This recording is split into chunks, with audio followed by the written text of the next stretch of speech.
I want to share with you some very simple thoughts from Psalm 63. It says in Psalm 63, "O God, you are my God. Earnestly I seek you. My soul thirsts for you, my flesh faints for you, as in a dry and weary land where there is no water. So I have looked upon you in the sanctuary, beholding your power and glory, because your steadfast love is better than life. My lips will praise you, so I will bless you as long as I live. In your name I will lift up my hands. My soul will be satisfied as with fat and rich food, and my mouth will praise you with joyful lips, when I remember you upon my bed and meditate on you in the watches of the night.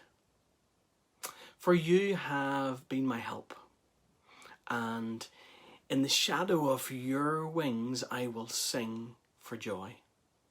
My soul clings to you. Your right hand upholds me." It's verses 1 to 8 of Psalm 63.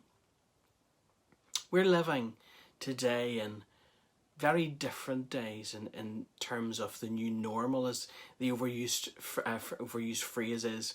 And it's really describing, I suppose, the current direction of the journey that our lives are taking. The pace has changed in these days. The activities have changed. Relationships perhaps have changed as well in these days. And yet, I want us to see that the journey remains still so important. David's life journey took a significant change of direction in 2 Samuel 17.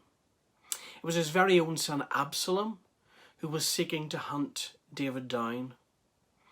And in seeking to hunt him down, David had to disappear for a while. He had to disappear into the wilderness for safety. David's life, you see, was in danger. So how was he going to react at a time like that? Well, it's interesting for us to see exactly how he reacts by the reading of Psalm 63, because it provides for us a wonderful insight just into the experience of David in this really difficult time that he found himself in.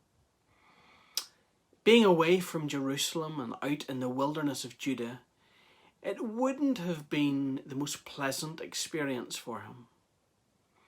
Undoubtedly, there would have been things that David would have missed a lot, familiar things to David, things that he would have a daily experience of.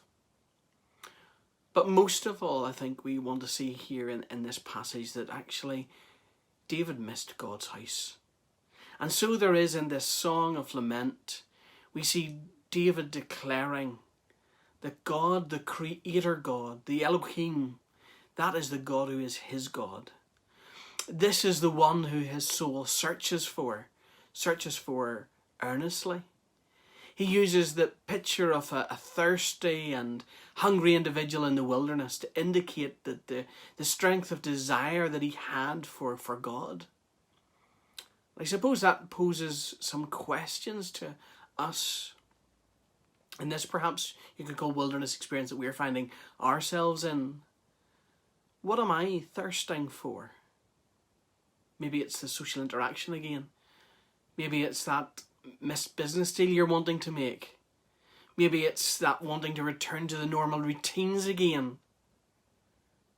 Maybe there are things in our lives at the moment that are reducing our hunger and thirst for God. What are those things that are dethroning God from his rightful place in our lives? Those are important questions to ask ourselves at the moment.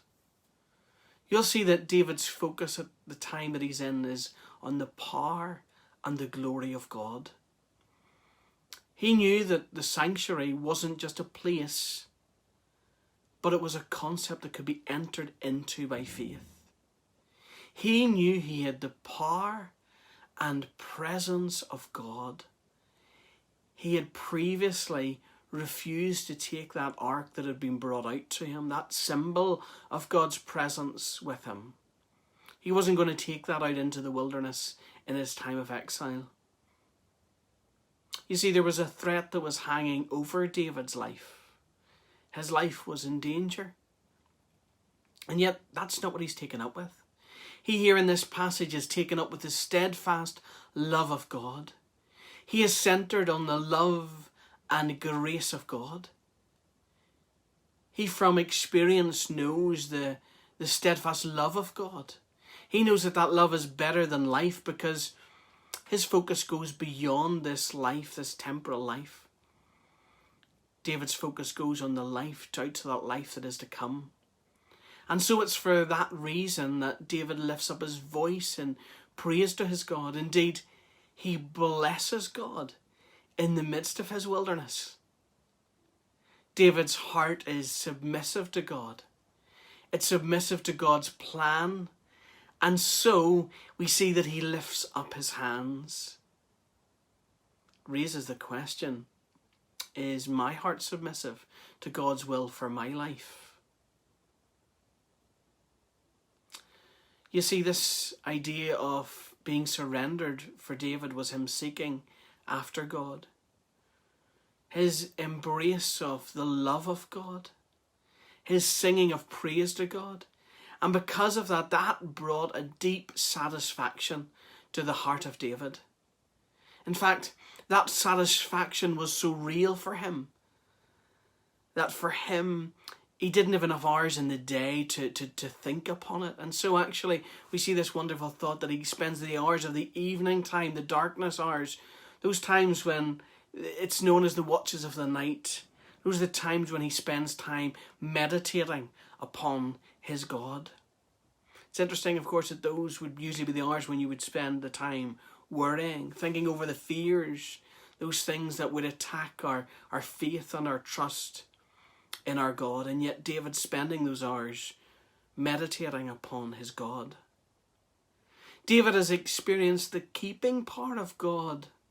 He knows that God is a faithful God from the experience that he's had in the past.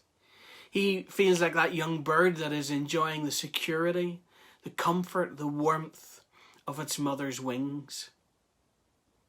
This wilderness time has had a positive impact on David. He's found here in this passage and he's clinging to God. It's that idea of following so closely. It's that idea of walking in partnership. It's a sense of being tightly connected or indeed even glued together. And as David is clinging to God, God's right hand is holding him up. The right hand, of course, is that hand of strength. That's a place to be, isn't it? In the right hand of God. So in this present wilderness that we are experiencing, the question goes out to us, do I hunger for the presence of God? Am I submissive to the will of God? Am I walking closely with God?